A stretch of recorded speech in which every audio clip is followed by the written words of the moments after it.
back because I'm like, instead of getting frustrated over this like cutting off or the audio screwing up, I was like, I might as well just do it in takes. All right, so here we are, day 2, sitting on the pull-out sofa. The amount of bruising I had was similar to getting hit by a bus full of children and then it backing over me, okay? So it was like deep purple, like, oh my God, the bruising is insane. It was the back of my calves and then like the entirety of my thighs. And what was it? So I got home, so Tuesday or Wednesday, I can't remember the first day I saw it, but I think it was Tuesday. I went to go to the bathroom, so I pulled off my compression garments and I had an entire handprint bruise on my left thigh. And I'm like, oh, that's where they were like pushing to get the fat out, like post cannula. They like push it out of your incision to like get all of the extra like loose fat. And it was like, and I'm like, oh my God, I have a whole ass hand on me. And I was like, this is crazy. So again, wasn't in an entirely large amount of pain when I was resting, but it was a bitch to get up, especially being on the sleep sofa where it has a metal bar all the way across, you know, for the frame of the bed. That's where the back of my thighs were hitting in order to get up. So I had to take this giant Euro pillow from my mom's bed. You know, she had the whole setup for me going. She brought it down from her bed, but had this Euro pillow that I had to sit on for the next week. And that helped like extra cushion for sure, but like also to be able to like get out of the bed to like walk to the bathroom in order to not feel like it's digging entirely into my legs. So the swelling definitely started, bruising started. It was like so insane and intense. Swelling has been a huge problem. So the swelling and the stiffness is what I'm experiencing now. So again, I'm like 3.5 weeks out. But, so for that first week, I went through hell, but I made it and I'm here. I'm still going through hell, but like better hell, like closer to the earth's surface, not the earth's crust hell. And so you had to use a walker for like 4 days after, like, you know, through 4 days after I got home. But on Friday, I was like, I'm still experiencing like crazy shortness of breath, my heart racing, felt like really dizzy. Every time I went just from like a laying position to a sitting position, I had to catch my breath. And then I would get up using the walker and go around the corner to go to the bathroom and come back. And that was as far as I could walk for almost a week, I would say. And then, so I ended up calling the surgeon's office. I was like, I just don't feel right. I don't know what's going on. So they had advised me to go to the ER. So then off we went to the ER and was there for 6 hours with my mom. She is like such a saint. Thanks, Mama. She was a great nurse, taking care of me this whole time. And we were there for 6 hours and they did chest x-ray, EKG, CT scan, blood work, and gave me fluids. And they were pretty much like, yeah, we think that it's just pretty much dehydration, which I told them from the jump. It's either the medication or dehydration and or both, because I'm really sensitive to medication and I stopped taking the oxycodone on Wednesday. So only like 2 days after my surgery, and I was just taking Tylenol as I needed it. And I always like am a proponent for staying ahead of the pain, but I really didn't feel like I needed it because it's not pain, it's like discomfort, but it's still painful, if that makes any sense. So went to the ER. I was like, fuck my life. We were there, did all that shit. The IV fluids definitely helped for sure, but they're like, we're not going to discharge you until your heart rate gets down. So halfway through the IV bag, it was still at 100. And by the time we were done with the IV bag, it got down to 96. So I was like, okay, they were like, you're good to go.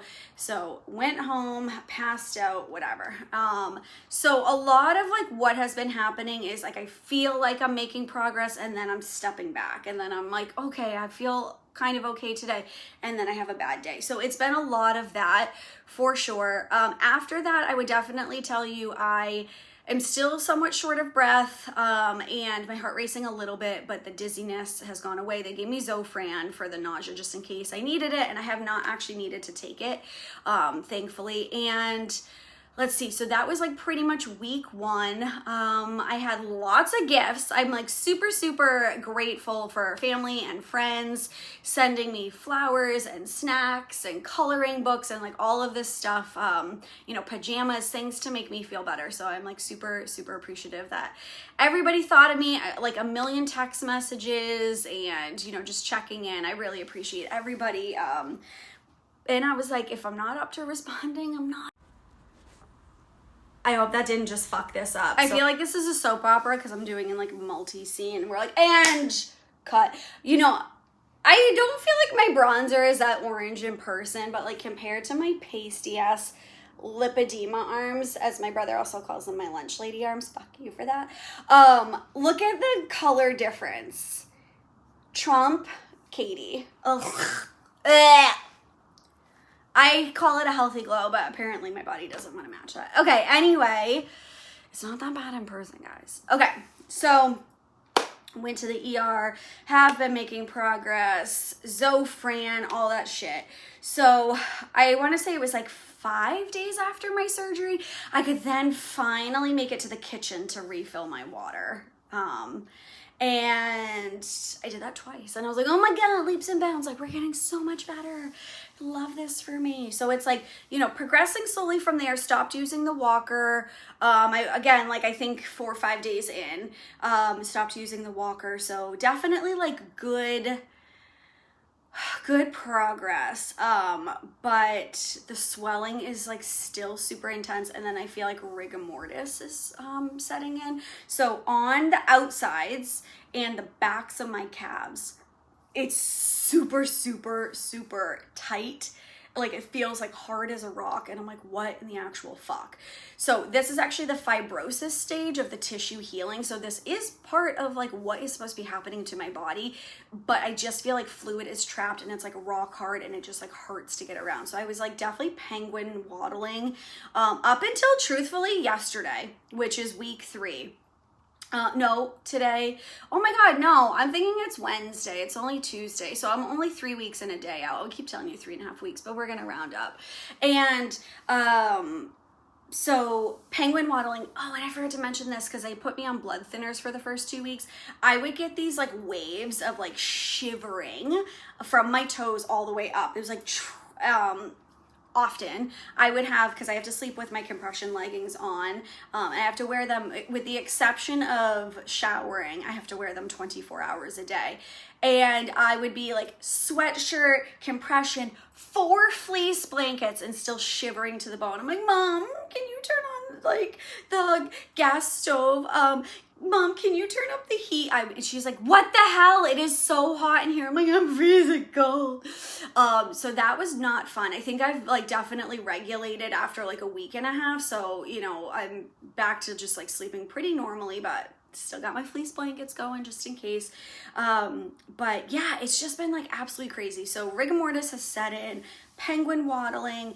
I really truthfully thought I was going to take 2 full weeks off and then go back to work. And then all last week I had to work remotely, and thank God my boss has been extremely understanding and flexible with my schedule. And then I worked yesterday and again today from home, hoping to get back to work tomorrow.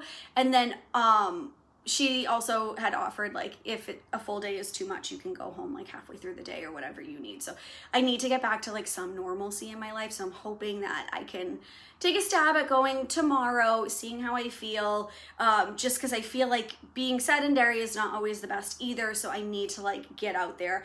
I went out for a couple different reasons this weekend. I actually drove a little bit just to get out of the house, but it really hurts when I'm keeping my legs in a downward position and not elevating as much. So last night I was in a lot of pain, especially like I was super aware when I was sleeping. And yeah, that's definitely like the Tylenol moment, I think. But I'm like, I wanted to just sleep with my legs up on my headboard of my bed, like fully elevated, because even the wedge that I have, and I was like kind of tossing and turning last night, the wedge fell off the bed. I'm like, I just can't. So I've done a lot of research. I have watched a lot of people go through their journey and express their journey. I was like, I don't know how the fuck these women are walking around Madrid like 3 or 4 days after their surgery with Dr. Burgos, because I watch a lot of people go see him because he actually typically takes out more than 5 liters from what I have seen. And I'm like, what is happening? So I'm not going to compare myself to people, but I'm also like, is there something wrong? All of my doctors are like, you're okay. I did see my PCP yesterday. My blood count is still a little low, like my hemoglobin, my red blood cell count, like stuff like that. So I'm, you know, going to take iron pills. My mom's like, you have dark circles under your eyes, take iron pills. I'm like, I know. So, but I'm really going to do that because that also helps explain like the shortness of breath and all that stuff.